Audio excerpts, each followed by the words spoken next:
Hello guys, Navita classes में आप सभी साथियों का स्वागत है। जैसे कि आपको स्क्रीन पे दिखाई दे रहा है, क्रिप्स मिशन हमारी एक सीरीज चली हुई है, जिसमें हम जितने भी ब्रिटिश गवर्नमेंट द्वारा एडमिनिस्ट्रेशन के अंदर चेंजेस किए जा रहे थे, उनमें जितने भी प्रोविजंस या गवर्नमेंट ऑफ इंडिया एक्ट हो या काउंसिल एक्ट है या रेगुलेटिंग एक्ट है, वो हम कवर कर रहे हैं धीरे धीरे। उनमें से एक इम्पोर्टेंट टॉपिक जो आज हम कवर कर रहे हैं, जो हमारी संविधान सभा थी, उन उसकी स्टार्टिंग कहाँ से हुई और क्यों हुई, और ऐसा क्या एकदम से जो ब्रिटिश गवर्नमेंट ने सोचा कि ये अब ठीक रहेगा ऐसा करना, वो कारण क्या थे। देखिए, सबसे पहले अगस्त ऑफर से स्टार्ट होती है। संविधान सभा का जो गठन था, उसके बारे में सोच विचार था, लेकिन क्रिप्स मिशन उसको थोड़ा सा और बढ़ावा दे देते हैं। उसके बाद कैबिनेट मिशन जो है वो फाइनली वो डन कर देते हैं, और जितने भी संविधान सभा के प्रोविजंस हैं वो कैबिनेट मिशन के अकॉर्डिंग ही आते हैं। तो आज हम कवर करेंगे क्रिप्स मिशन, और इसके बाद में जो हम अगस्त ऑफर के कुछ क्रिस्पी एंड क्रंची जो इम्पोर्टेंट पॉइंट्स हैं वो भी देखेंगे कि संविधान सभा की जो स्टार्टिंग है, कॉन्स्टिट्यूएंट असेंबली की जो स्टार्टिंग है, वो कहाँ से हुई थी। देखिए, चलो हम स्टार्ट करते हैं क्रिप्स मिशन से। इन मार्च 1924 1942 के अंदर जो क्रिप्स मिशन है उसके बारे में शुरुआत होती है। वो क्या चीज़ें हैं,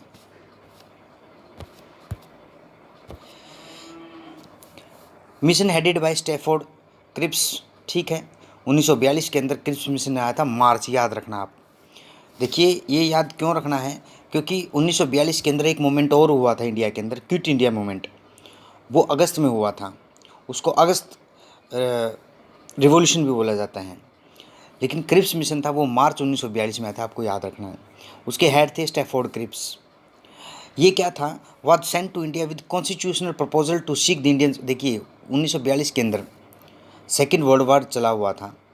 उस टाइम पे जो ब्रिटिश गवर्नमेंट थी या जो जो ब्रिटिश थे, वो काफ़ी जो उनके ड्राबैक आ रहे थे, और वो हार का सामना कर रहे थे हर एक जगह। और सबसे बड़ी जो उनके सामने टक्कर थी वो जर्मनी थी।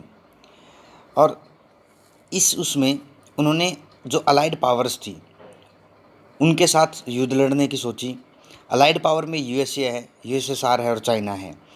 तो अब देखिए, जब वो सेकेंड वर्ल्ड वार में युद्ध, जो द्वितीय विश्व युद्ध है, जब वो लड़ रहे थे, उस टाइम पे उन्होंने सोचा कि अब हमें भारतीयों की ज़रूरत है, सपोर्ट की ज़रूरत है वार के अंदर। क्योंकि भारतीयों की इसलिए ज़रूरत है क्योंकि मेन पावर थी, पॉपुलेशन थी, और वर्कर लोग ज़्यादा थे, तो इसलिए वो ईजी से वार में फ़ाइट कर सकते थे। अब यहाँ पे क्रिप्स मिशन की इसलिए रिक्वायरमेंट हो गई थी। Why the Cripps mission was sent. देखिए, बिकॉज मैंने एक्सप्लेन कर दिया, Britain in South East Asia, Japanese threat to invade the India, Japan की तरफ से इन्वेड जो थ्रेट थी कि वो भारत में ना घुस जाएं, तो इसलिए यहाँ पे भारतीयों की सपोर्ट इम्पोर्टेंट हो गई थी ब्रिटेन के लिए। उसके बाद आता है कि there was a pressure on Britain. Second important चीज़ क्या है, एक प्रेशर था ब्रिटेन के ऊपर, किसकी तरफ से, जो उनकी अलाइज पावर थी, यूएसए, यूएसआर, चाइना की जल्दियों की, वो चाह रहे थे कि भारतीयों का साथ मिले इस युद्ध में। Indian nationalist had agreed to support the allied cause if substantial, मतलब वो जो इंडियन नेशनलिस्ट थे वो एग्री हो चुके थे, अगर जो ब्रिटिश गवर्नमेंट है कुछ पावर जो है इमीडिएटली ट्रांसफ़र कर दे, सब्सटेंशियल पावर ट्रांसफ़र कर दे, एंड वार के बाद भारतीयों को कंप्लीट इंडिपेंडेंस दे दे। इन दो चीज़ों पे इंडियन नेशनलिस्ट ने क्या किया, एग्री किया कि कुछ power, substantial power was transferred immediately, कुछ पावर तो भारतीयों को अभी ट्रांसफ़र कर दे, और वार के बाद कंप्लीट इंडिपेंडेंस दे दे। मेन प्रपोजल क्या थे क्रिप्स के, वो बहुत इंपॉर्टेंट है। मेन प्रपोजल में मेन जो पॉइंट है, प्रपोजल्स है, वो क्या थे जो भारतीयों को दिए गए थे ब्रिटिश गवर्नमेंट की तरफ से। Indian union with dominion status would be set up.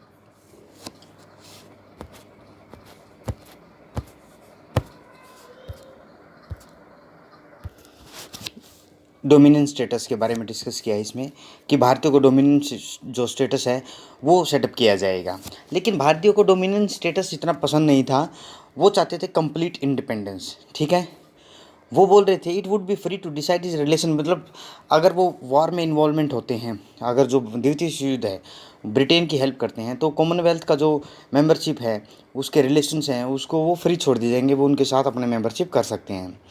After the end of war वो बोला, ब्रिटिश ने बोला कि constituent assembly would be convene to frame a new constitution, जो संविधान सभा है उसको वो दे दी जाएगी, हरी झंडी दे दी जाएगी, वो अपना संविधान फ्रेम कर सकते हैं।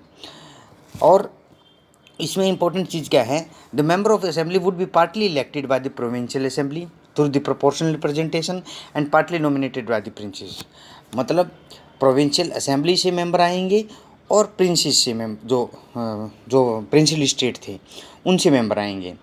तो यहाँ पे हम बोल सकते हैं जो कॉन्स्टिट्यूएंट असेंबली है उन्होंने पहले ही बोल दिया था कि इनडायरेक्ट इलेक्शन के थ्रू ही उनके मेंबर इलेक्ट होंगे। ठीक है, अब क्या है, the British government would accept the new constitution subject to 2 conditions, जो भारत का संविधान है ब्रिटिश जो गवर्नमेंट है वो 2 कंडीशन के साथ उसको एक्सेप्ट करेगी। पहली कंडीशन क्या थी, अगर कोई प्रोविंस ज्वाइन नहीं करना चाहता यूनियन को तो वो अपना अलग से संविधान बना सकता है। इस लाइन में बोला गया है, any province not willing to join the union could have a separate constitution and form a new separate union, मतलब अपनी अलग से यूनियन बना सकता है और अपना अलग से संविधान गठन कर सकता है अगर वो यूनियन जो गवर्नमेंट है भारतीय जो गवर्नमेंट बनेगी उसको ज्वाइन नहीं करना चाहता है। तो सीधी सीधी सी बात क्या है, यहाँ पे क्या दे दिया था कि एक तरीके से जब ये चीज़ें बोली गई थी यहाँ पे ये दिखाया गया है कि भारत को डिवाइड करने का एक फार्मूला तैयार किया जा रहा था। ठीक है, अब हम नेक्स्ट लाइन में देखेंगे क्या है, in the mean time the defence of India would remain in the British in hand, अगर ऐसा वो करते हैं ब्रिटिश गवर्नमेंट, अगर वो संविधान सभा का गठन करवा कर संविधान का जो ढांचा तैयार करवाते हैं और यूनियन और प्रोविंसेस को वो उसके अकॉर्डिंग छोड़ देते हैं, वो ज्वाइन करें या ना करें, तो उसमें क्या होगा, जो defence of India would remain in the British hand, भारतीय ब्रिटिश के हैंड में रहेगा क्या, डिफेंस ऑफ इंडिया, और governor general power would remain intact, जो गवर्नर जनरल की पावर है वो ऐसी की ऐसी रहेगी, उसमें कोई फेरबदल नहीं होगा। लेकिन जब ये क्रिप्स मिशन आया था, अब क्रिप्स मिशन में ये देखा जाता है कि जो पहले जो जितने भी मिशन आए या जो भी कोई गवर्नमेंट में जो एडमिनिस्ट्रेशन में चेंजेस किए जा रहे थे ब्रिटिश के द्वारा, उनमें और जो अभी जो चेंज किया है क्रिप्स मिशन ने, क्या डिफरेंस है, हमें departure from the past and implications, the proposal differ from those offered in the past, जितने भी पीछे जो ऑफर दिए गए थे, जैसे अगस्त ऑफर की बात कर रहे हैं, उससे पहले काफ़ी ऑफर दिए गए थे। ठीक है, उनमें क्या है, जैसे राउंड टेबल कॉन्फ्रेंस है, राउंड टेबल कॉन्फ्रेंस में भी एक टाइप का ऑफर ही था, अगस्त ऑफर की बात कर रहे हैं हम, और तो उनमें और इसमें जो क्रिप्स मिशन में हम जो डिस्कस करें उनमें डिफरेंस क्या है, इसमें क्या है, जो भारतीयों का जो संविधान था वो भारतीयों के हाथ में आ गया था, मतलब वो बना सकते हैं। पहला इंपॉर्टेंट पॉइंट ये है, in concrete plans were provided for the constituent assembly, मतलब जो संविधान सभा थी उसकी एक जो कंक्रीट प्लान है was provided for this constituent assembly, मतलब एक प्लान तैयार की। Option was available to any province to have separate constitution, वो मैंने ऊपर एक्सप्लेन किया। तो सीधी सी बात है, ये ब्लूप्रिंट था इंडियाज़ डिवाइड पार्टीशन का, मतलब भारत को टुकड़ों में तोड़ने का एक ब्लूप्रिंट तैयार किया जा रहा था। तो ये चीज़ें काफ़ी भारतीयों को पसंद नहीं थी, इसलिए क्या हुआ, अब क्या है इसमें और पॉइंट क्या इंपॉर्टेंट है इसमें, Indian were allowed to large share in administration, जो भारतीय थे उनको एडमिनिस्ट्रेशन था, ब्रिटिश एडमिनिस्ट्रेशन था, उसमें काफ़ी जगह दी गई, एम्प्लॉयमेंट दिया गया। Why the Cripps mission failed, ये बहुत इंपॉर्टेंट पॉइंट है, जो क्रिप्स मिशन था वो फेल क्यों हो गया था, क्योंकि काफ़ी जो रिक्वायरमेंट थी उस टाइम पे भारतीयों की, वो क्रिप्स मिशन उसको पूरा नहीं कर पाया था। जस्ट ये एक प्रोपगेंडा डिवाइस था किसका, ब्रिटिश गवर्नमेंट का, ताकि वो जो सेकेंड वर्ल्ड वार है, द्वितीय विश्व युद्ध है, उसमें मैक्सिमम से मैक्सिमम भारतीयों को स्पोर्ट में आए, भारतीय उनके स्पोर्ट में आए और वो युद्ध में आराम से लड़ें। ठीक है, कांग्रेस जो थी, इंडियन नेशनल कांग्रेस थी, उसके कुछ ऑब्जेक्शन थे, वो क्या थे, जो ऑफर था वो डोमिनियन स्टेटस का, इंस्टेड ऑफ वो चाहते क्या थे, कंप्लीट इंडिपेंडेंट, लेकिन ऑफर क्या दे दिया, डोमिनियन स्टेटस का, क्रिप्स मिशन के थ्रू डोमिनियन स्टेटस दे दिया जो ब्रिटिश देना चाहते थे, लेकिन भारतीय क्या चाहते थे, कंप्लीट इंडिपेंडेंस। दूसरी चीज़ क्या है, the representation of princely state by nomination, nominee के द्वारा किया गया था, not by the elected representative. मतलब जो प्रिंसली स्टेट थे वहाँ से जो मेंबर इलेक्ट होके आ रहे थे संविधान सभा के अंदर, इन्होंने जो बोला था ब्रिटिश ने वो नॉमिनेशन थे से बोल रहे थे, लेकिन वो गलत था। राइट टू प्रोविंस टू मतलब जो सिसीड मतलब जो प्रोविंस है उनको सेपरेट होने की पावर दे दी थी कि अगर आप ज्वाइन नहीं करना चाहते तो आप मत करो और अपना संविधान अलग से बना सकते हो। तो ऑब्वियस सी बात है, ये डिवाइड एंड रूल का फार्मूला यहाँ पे स्टार्ट हो गया था। The absence of any plan for immediate transfer, मतलब कोई प्लान नहीं थी ब्रिटिश गवर्नमेंट की कि कुछ अगर वो भारतीयों की सपोर्ट ले रहे हैं द्वितीय युद्ध में तो वो कोई इमीडिएट ट्रांसफ़र कर दे पावर को, भारतीयों को कोई इमीडिएट पावर ट्रांसफ़र कर दे, ऐसा कुछ नहीं था। और साथ में क्या हुआ था, गवर्नर जनरल की जो पावर थी वो इंटैक्ट रखी गई थी, मतलब फाइनली गवर्नर जनरल जो थे वो सुप्रीमेसी में थे। ठीक है। Nehru and Maulana Azad were the official negotiator of Congress. जो नेहरू थे, और ये बहुत इंपॉर्टेंट क्वेश्चन है, ये काफ़ी एग्जाम में आया है, who was the negotiator from the Congress side in Cripps proposal. Nehru थे और मौलाना आज़ाद थे। ये क्वेश्चन काफ़ी टाइम आया है और ये बहुत इंपॉर्टेंट क्वेश्चन है, आपको याद रखना है। मुस्लिम लीग का क्या व्यू थे इस बारे में, क्रिप्स मिशन के बारे में। मुस्लिम लीग ने क्या किया, क्रिटिसाइज किया idea of the single Indian union. Muslim league तो क्या चाहती थी, वो पहले से ही वो अपना एक अलग से मुल्क चाहती थी, इसलिए उसने जो ब्रिटिश गवर्नमेंट ने बोला कि एक सिंगल इंडियन यूनियन होगी, और प्रोविंस अगर अलग होना चाहते वो हो सकता है अपना संविधान अलग बना सकते हैं। लेकिन मुस्लिम चाहती थी कि मुस्लिम लीग चाहती थी कि वो इंडियन यूनियन की ही बात क्यों कर रहे हैं जो ब्रिटिश गवर्नमेंट है। Did not like the machinery for creation of constituent assembly. जो संविधान सभा की गठन किया जा रहा था, जो भी मशीनरी उसमें यूज की जा रही थी, या प्लान या कंक्रीट प्लान यूज की जा रही थी, या कैसे उसका प्रपोजल होगा, वो लाइक नहीं करते थे मुस्लिम लीग उसको। तो मुस्लिम लीग क्या किया, proposal denied the Muslim the right to self determination creation of Pakistan.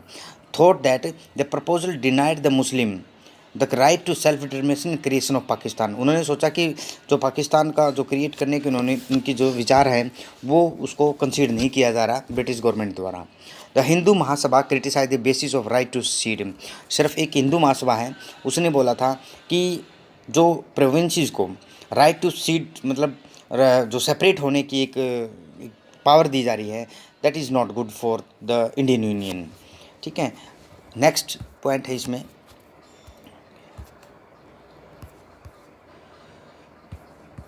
देखिए अब क्या है, अब हम करेंगे अगस्त ऑफर के बारे में। कुछ क्रिस्पी एंड क्रंची पॉइंट हैं जो बहुत इंपॉर्टेंट हैं, जो संविधान सभा के बारे में हम जो डिस्कस कर रहे थे वो कैसे हो रहा था। देखिए जो अगस्त ऑफर था, अगस्त 1940 में आया था, इसलिए इसको क्या बोला गया, अगस्त ऑफर गया है। मतलब अगस्त ऑफर में बोला गया डोमिनियन जो स्टेटस भारतीयों को दिया जाएगा वो लॉन्ग टर्म ऑब्जेक्टिव है ब्रिटिश गवर्नमेंट का। After the war constituent assembly to be formed comprising mainly Indian, मतलब संविधान सभा का गठन किया जाएगा वार के बाद। ठीक है। और उसमें भारतीय ही क्या होंगे, मेंबर होंगे। अब उसने ये कि भी बोला, ये चीज़ बोली, माइनॉरिटी जो माइनॉरिटी थी, minority consent to be essential for any future settlement. ठीक है। Congress reject the offer. ये जो पॉइंट था ना, माइनॉरिटी कंसेंट, इसी पे सारा झगड़ा था, क्योंकि जो ब्रिटिश गवर्नमेंट थी उसका एक ही फार्मूला था, डिवाइड एंड रूल। उन्होंने एक ये पेंच यहाँ पे लगा दिया था कि माइनॉरिटी कंसेंट बहुत ज़रूरी है। जैसे सिख थे वो माइनॉरिटी में थे, मुस्लिम थे वो माइनॉरिटी में थे कुछ प्रोविंसेस में, तो अपने पैच उन्होंने ये ही रखे कि माइनॉरिटी कंसेंट बहुत ज़रूरी है अगर हम कोई फ्यूचर सेटलमेंट करते हैं। लेकिन कांग्रेस ने इस पॉइंट को क्या किया, रिजेक्ट कर दिया। ठीक है। ये हमने देखा अगस्त जो ऑफर था 1940 का, उसके कुछ क्रिस्पी एंड क्रंची पॉइंट। उसके बाद आता क्रिप्स मिशन जो है, उसके हम एकदम से क्विक रिवीजन करते हैं। क्या है, Indian union with dominion status. ठीक है। Right to withdraw from commonwealth, ये दे दिया। ऑफर में क्या क्या था, एक तो डोमिनियन स्टेटस के बारे में डिस्कस किया। ठीक है ना। और जो कॉन्स्टिट्यूएंट असेंबली थी वो जो प्रोविंशियल असेंबली से वो फ्रेम किया जा रहा था, मतलब प्रोविंशियल एंड प्रिंसली स्टेट उसमें नॉमिनेट कर सकते थे। ठीक है। उसके बाद क्या क्या है, freedom to any province unwilling to join the union, मतलब प्रोविंस को फ्रीडम दे दी, वो ज़रूरी नहीं है कि वो यूनियन के ज्वाइन करें। अगर वो यूनियन को ज्वाइन नहीं करते हैं वो अपना सेपरेट जो संविधान है वो बना सकते हैं। इसमें क्या और रखा गया, डिफेंस ऑफ इंडिया था वो रिमेन इन ब्रिटिश हैंड। ठीक है ना। Defence of India British government के हैंड में ही रहा। कांग्रेस ने क्यों ऑब्जेक्ट किया? कांग्रेस चाहती थी कंप्लीट इंडिपेंडेंस, ये क्या दे रहे थे? डोमिनियन स्टेटस, इसलिए कांग्रेस उसने ऑब्जेक्ट किया इसके ऊपर। Right to province to cede, जो प्रोविंस थे उनको सेपरेट होने की पावर दे दी, ये भी गलत था। और तीसरा पॉइंट क्या है? No immediate transfer of power. Congress चाहती थी भाई कुछ तो पावर ट्रांसफ़र करें, इमीडिएट थोड़ी तो पावर ट्रांसफ़र करें ताकि हम शांत हो जाएं, लेकिन ऐसा नहीं किया ब्रिटिश गवर्नमेंट ने। उसके बाद retention of governor general supremacy. इस क्रिप्स मिशन में क्या है, जो गवर्नर जनरल थी उसकी जो सुप्रीमेसी थी, चाहे वो लेजिस्लेचर है, चाहे वो एग्जीक्यूटिव ब्रांच है, चाहे वो जुडिशरी ब्रांच है, उनमें उस पावर को क्या किया? रिटेन करके रखा, मतलब सेम रखा, कोई चेंज नहीं किया। इसका मतलब वो अपनी ब्रिटिश गवर्नमेंट अपने हाथों से कोई भी पावर नहीं छोड़ना चाहती थी, और गवर्नर जनरल जो थे उनकी पावर को और स्ट्रॉन्ग करके रखना चाहती थी। मुस्लिम लीग ने ऐसा ऑब्जेक्ट क्यों किया? क्योंकि पाकिस्तान के बारे में खुल्लम खुला उन्होंने कुछ नहीं बोला था कि पाकिस्तान बनाएंगे या नहीं बनाएंगे या पाकिस्तान कैसे होगा, इसलिए उसने उसके ऊपर ऑब्जेक्ट कर दिया।